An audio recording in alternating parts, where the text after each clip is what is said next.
kuyala balabaya shikini di harata kurala bahara balabaya sandere de kuyala la la la. Hika bakuya hene mahata shukure bere bere bere bere bere bere bere. Shikara bakara balabala balabaya shikini di di di di. Shikala balabaya sandara balabaya shikara balabaya shikini di di di di di di di di. Mengalirlah Roh Kudus, mengalir Tuhan. Jamah setiap hati, jamah setiap pikiran, jamah setiap roh jiwa tubuh kami Tuhan. Indara harabakata kuriala hata shandarala bayara takorobo sengkerere. Di dalam nama Yesus segala roh-roh perjinahan aku hancurkan di dalam nama Yesus. Yang ada di bangsa Indonesia, dari pulau ke pulau, dari kota ke kota, dari desa ke desa, dari provinsi ke provinsi, di dalam nama Yesus aku hancurkan, aku patahkan, aku usir semua roh-roh perjinahan yang ada di semua anak-anak Tuhan di dalam nama Yesus. Dalam nama Yesus terjadi pemulihan, terjadi lawatan, terjadi yang namanya pertobatan besar-besaran di bangsa ini Tuhan. Di dalam nama Yesus, dalam nama Yesus, dalam nama Yesus, dalam nama Yesus. Biarlah banyak hati yang berbalik dari jalan-jalannya yang salah. Ada banyak hati yang bertobat yang hancur.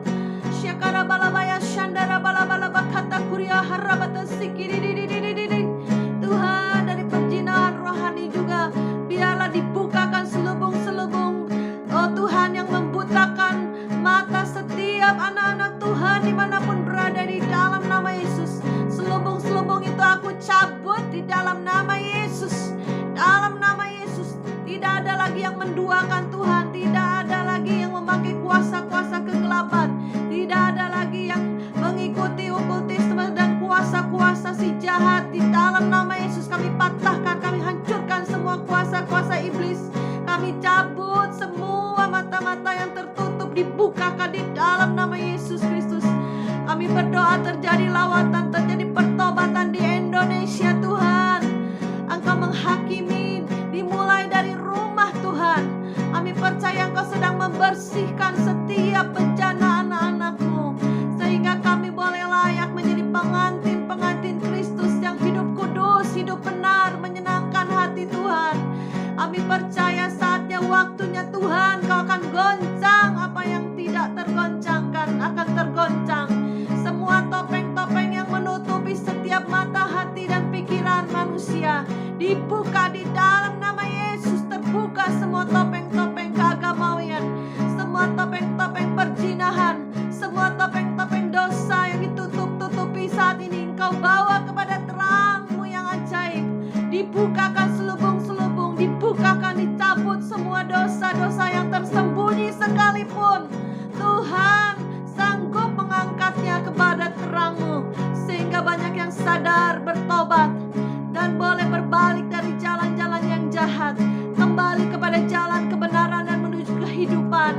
Hanya Engkau Tuhan yang sanggup memulihkan, hanya Engkau Tuhan yang sanggup menyelamatkan, hanya Engkau Tuhan yang sanggup Tuhan memberikan pemulihan demi pemulihan, keluarga demi keluarga. Yang broken home Kau jamah, yang dalam perceraian Kau jamah, yang di dalam perjinahan juga Kau jamah Tuhan, sehingga bertobat sungguh-sungguh Tuhan. Terima kasih Roh Kudus, Kau jamah setiap hati yang mendengar YouTube ini Tuhan. Biarlah mereka boleh sadar dan bertobat dan kembali kepada jalan kebenaran dan hidup. Seperti anak yang terhilang kembali ke rumah bapaknya, dia sadar dia ada di kubangan babi. Biarlah mereka boleh berbalik ke rumah Bapa, di rumah Bapa dalam kemewahan surgawi. Terima kasih Tuhan, damai sejahtera-Mu turun Tuhan. Di rumah Bapa ada makanan, di rumah Bapa ada pakaian dan perhiasan, di rumah Bapa ada damai sejahtera. Terima kasih Tuhan, terima kasih Yesus, terima kasih Roh Kudus. Haleluya, amin. Seorang wanita wanita di Kota Tomohon, Sulawesi Utara bergantungan di kap mobil yang dikendarai suaminya selama beberapa meter lantaran menduga suaminya selingkuh. Peristiwa ini terjadi pada 24 Januari lalu dan videonya ramai diperbincangkan di media sosial.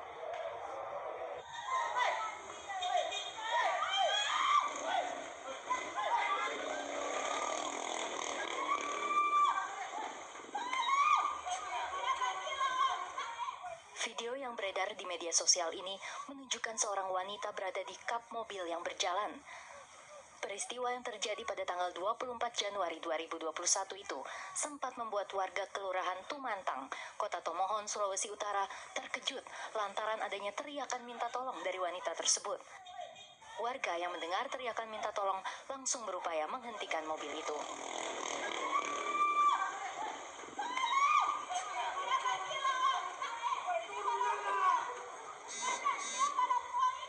Wanita ini merupakan istri dari seorang anggota Dewan Perwakilan Rakyat Daerah Sulawesi Utara. Insiden terjadi setelah ia menemukan suaminya sedang bersama wanita lain di dalam mobil. Shalom, saudaraku yang dikasihi Tuhan Yesus. Kembali saya mau menyaksikan cinta kasih Tuhan, kuasa Tuhan, kebaikan Tuhan dalam hidup saya.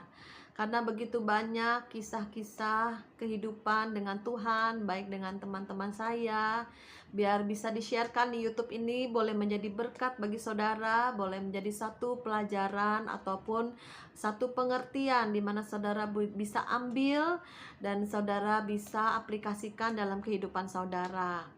Puji nama Tuhan, saudaraku.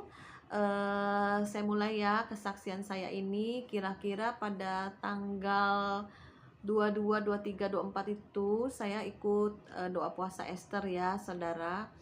Harusnya Desember ya, Desember awal diundur, akhir Desember juga diundur, baru Januari tanggal 22, 23, 24 baru terlaksana ya. Padahal saya hampir nggak ikut ya, karena saya pikir udah males gitu ya, karena udah undur 2 kali, udah gitu harus tes rapid semua di swab, aduh males deh saya bilang gitu ya. Udah deh, pastor saya nggak jadi pergi deh saya bilang gitu ya. Saya memang bukan jemaat pastor itu, tapi memang itu dari berbagai gereja ada ikut ya saudaraku. Tapi akhirnya pastor ini WA saya, ibu ikut aja, ibu ikut. Saya pikir ya udahlah, saya ikut lagi deh, saya pikir gitu ya. Memang sih doa puasa Esther itu memang saya merasakan yang paling berat ya daripada puasa-puasa lain. Kalau kita puasa misal 40 hari ya kan, itu makan sekali ya, itu masih nggak terlalu berat. Ataupun puasa Daniel hanya makan sayur-sayuran, itu nggak terlalu berat. Tapi yang paling berat menurut saya puasa Esther ini ya, tidak makan 3 hari 3 malam ya. Itu memang puasa yang kalau misalkan ada masalah, ada pergumulan, ada hal-hal yang penting yang mau didoakan, saudara boleh ikut ya. Seringkali banyak terjadi terobosan demi terobosan. Awal saya ikut doa puasa Esther itu, yang pertama saya ikut GBI Rem ya, itu dimana di puncak Pak Kontras Supit ya yang mengadakan ya. Waktu itu masih berapa lah, 18 tahun lalu lah kira-kira saya ikut pertama kali ya, karena saya mengalami masalah beban hidup, pergumulan hidup yang sangat berat ya. Itu yang saya rasakan yang paling berat, di mana suami saya punya will ya. Nah saya terpaksa tuh ikut, memaksakan diri ya, terpaksa atau ngikut ya.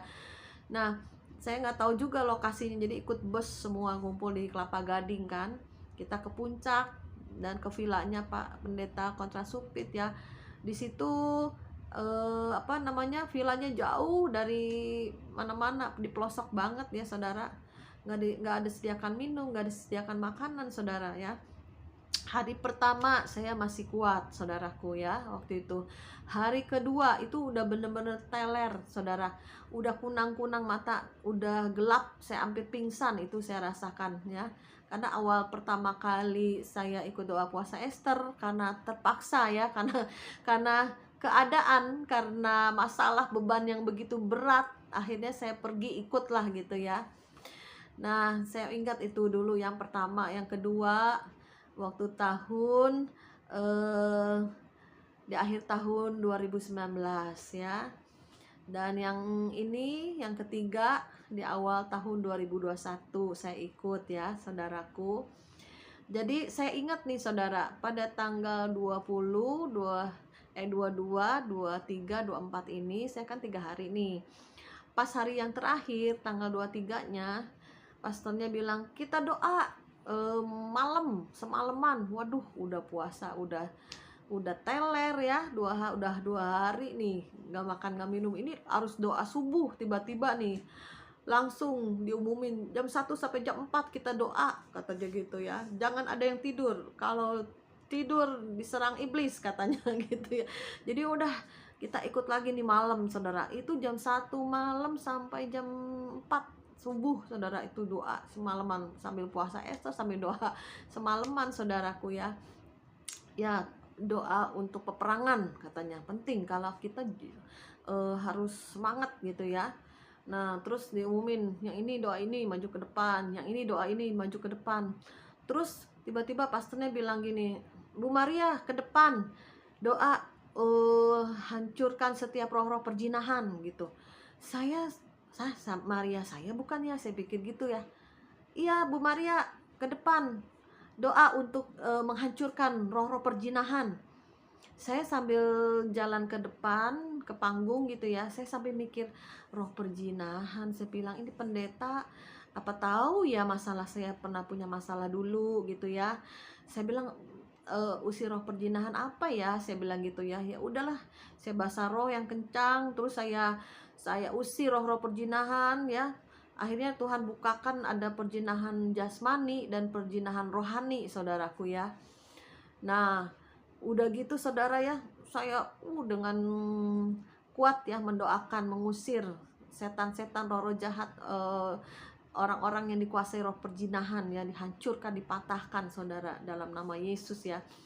Terus saudara udah ya, ternyata Seninnya kita udah pulang nih, merebak saudara, itu apa namanya, seorang wakil ketua DPRD di Manado ya, tertangkap oleh istrinya sedang dengan selingkuhannya di mobil ya, sampai istrinya digeret itu apa namanya, di kap mobil sampai 20 meter keseret.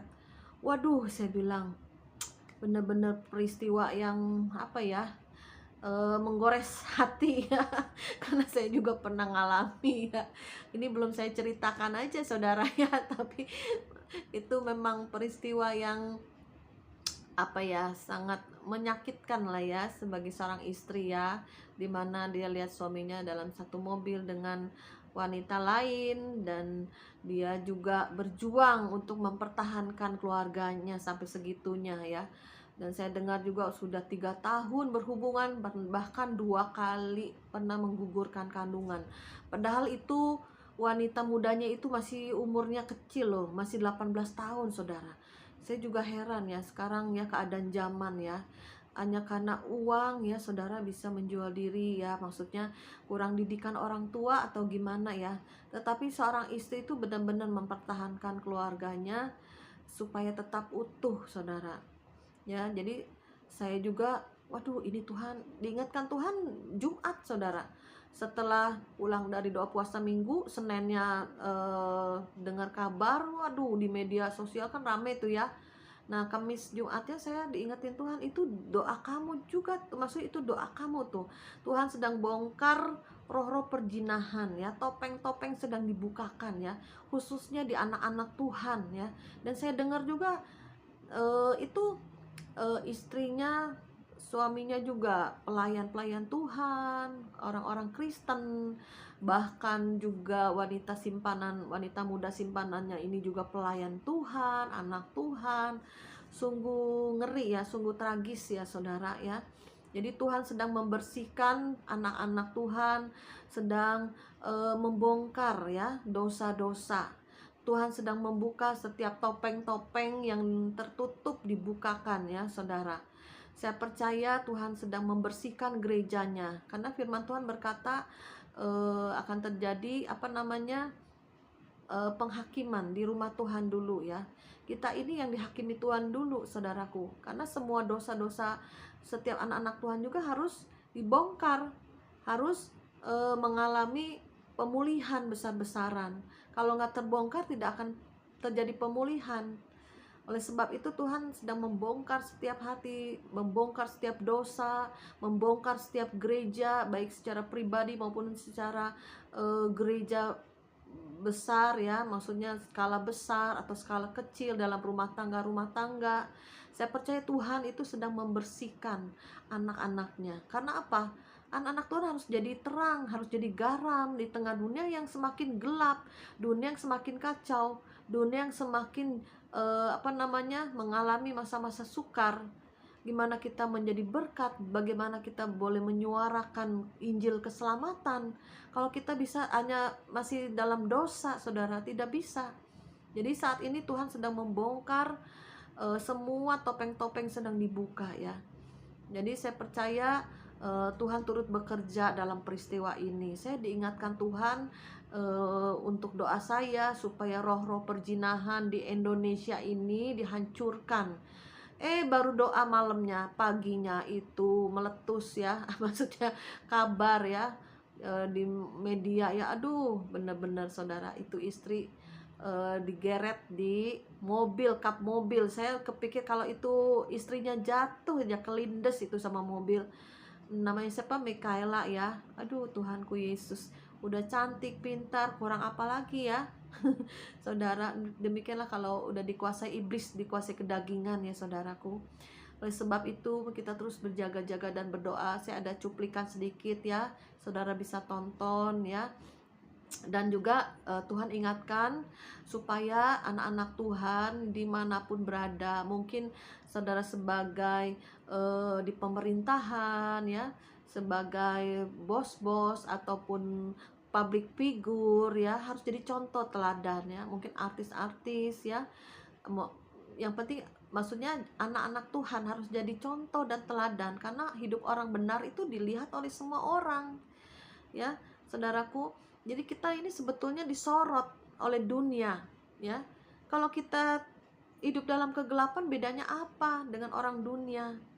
Paling kita tinggal dilemparkan ke neraka kekal selama-lamanya. Oleh sebab itu Tuhan sedang membuka topeng-topeng, sedang membuka dosa-dosa, sedang memulihkan keluarga demi keluarga ya.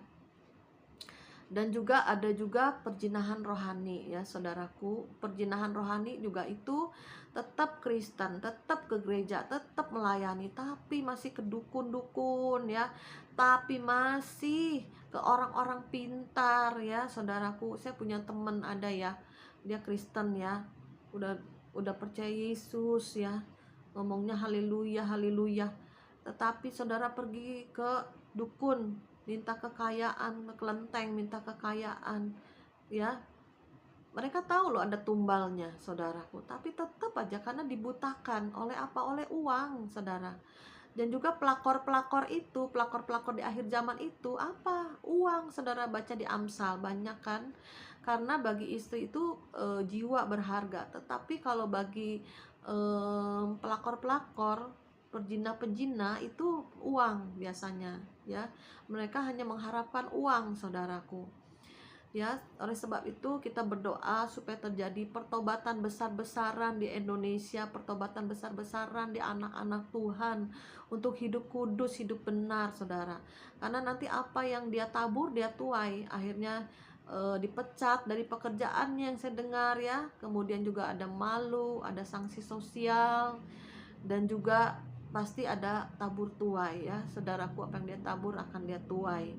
Sebab itu saudara, kita terus berdoa bahwa untuk setiap anak-anak Tuhan boleh terus disucikan, dikuduskan. Saya juga ada yang chat WA, kadang call ya, maksudnya ada teman-teman yang dalam keadaan kesulitan, suaminya selingkuh, ada juga ya. Jadi saya kasih masukan untuk kuat mendoakan juga ya, supaya suaminya bisa lepas dari selingkuhannya. Ada juga yang konseling saudaraku ya. Jadi saya bilang udah, itu namanya dibaptis api, kuat, jangan sampai hangus dan terhilang iman kamu. Kuat terus di dalam Tuhan, fokus Tuhan, jangan fokus masalah. Kalau fokus masalah jadinya stres, saudaraku. Ya, jadi saya juga bisa menasehati orang-orang di sekeliling saya setelah saya juga melewati persoalan masalah yang sama, saudaraku. Saya juga ada teman juga, dia juga cerita ya, kita ngobrol. Dia bilang saya hampir bercerai. Saya bilang kenapa? Iya, gara-gara suami waktu itu anaknya masih kecil ya, suaminya nggak bekerja, sudah bertahun-tahun belum bekerja ya, belum ada kerjaan ya, dan dia mau bercerai, dan dia pergi akhirnya ke mana, ke yayasan yang bisa kasih pengacara gratis ya. Nah, dia datang ke sana sama temannya. Nah, kemudian dia bilang, Bu, alasannya apa mau bercerai? Nah, ini cerita dia ke saya ya. Iya Pak, suami saya nggak kerja Pak, bertahun-tahun, saya kesel Pak, gitu. Jadi yang nanggung dia lah, yang ngurusin keluarga dia, jadi dia kesel, dia mau bercerai. Terus orang pengacaranya bilang, Bu, kalau orang Kristen mah nggak boleh bercerai, apalagi hanya soal uang, masalah ekonomi, kecuali ibu masalah KDRT ataupun ada perjinahan gitu. Teman saya cerita sama saya, iya nggak bisa, akhirnya pulang lagi, gimana saya mau bercerai pakai bayar uang sendiri, orang lagi susah, suaminya nggak ada kerjaan. Ya akhirnya bertahan, saudaraku ya. Terus dia cerita sama saya bilang, kamu baru masalah ekonomi, kalau saya ekonomi iya, will iya, KDRT iya. Saya bilang gitu ya. Waduh, Cimaria kok bisa kuat ya? Saya bilang bukan saya yang kuat, Tuhan yang kuat. Saya bilang Tuhan yang kuatin saya, sehingga saya bisa melewati masa-masa sukar dalam hidup saya dan bisa lebih daripada pemenang ya. Memang masa-masa sulit saya pelarian saya hanya Tuhan. Saya pergi ke bukit-bukit doa ya, ke Ungaran, Semarang, bahkan ke Surabaya, Bukit Doa Getsemani ya saudara. Bahkan nih pergi ke GBI Rem itu ya, puasa pertama kali, doa puasa Esta 3 hari 3 malam ya saudaraku. Itu karena suami punya will saudaraku ya. Dulu masa-masa sukar saya nanti saya akan ceritakan ya. Tapi sekarang saya puji Tuhan bisa memberkati, menasehati, mendoakan orang-orang muda ya yang mengalami masalah dengan suaminya, yang mau bercerai ya, yang punya will, punya pil, saudaraku ya. Dan bisa menasehatin dan mendoakan dan percaya kalau kuat, kita lebih daripada pemenang. Puji nama Tuhan. Saya percaya pada akhir zaman ini pelakor-pelakor jasmani, pelakor-pelakor rohani Tuhan akan dibukakan topeng-topeng saudara ya. Tetap berdoa, tetap agama Kristen, tetap melayani, tetapi tetap simpan dosa. Itu sedang dibongkar sama Tuhan. Tuhan tidak suka ya, Tuhan tidak suka diduakan saudara ya. Tuhan tidak suka saudara nyimpen dosa ya di hati saudara, dan perbuatan saudara dalam perjinahan jasmani maupun perjinahan rohani saudara ya. Biarlah akhir zaman ini kita terus dimurnikan, kita terus dikuduskan, kita terus dewasa, terus naik next level bersama Tuhan, dan kita jadi pemenang, dan kita boleh menjadi terang dan garam, dan kita bisa menjadi menasehati ya, menjadi penasehat, karena kita sudah mengalami dan kita sudah melalui semuanya itu. Puji nama Tuhan, bukan satu kebetulan jika saya mengalami masalah yang banyak dan berat ya, tapi bisa lewati semuanya karena Tuhan. Saya nggak bisa menyombongkan diri lagi gitu. Ini karena Tuhan, saya bilang. Kalau bukan Tuhan yang nolong saya udah bercerai. Kalau bukan Tuhan yang menolong saya udah murtad saudara. Karena masalah begitu berat ya, stres. Nanti saya akan ceritakan ya, mungkin lebih lebih seru daripada Mikaela ya, yang naik ke atas kap mobil suaminya sama selingkuhannya. Mungkin lebih seru ya. Tunggu kesaksian saya selanjutnya. Amin.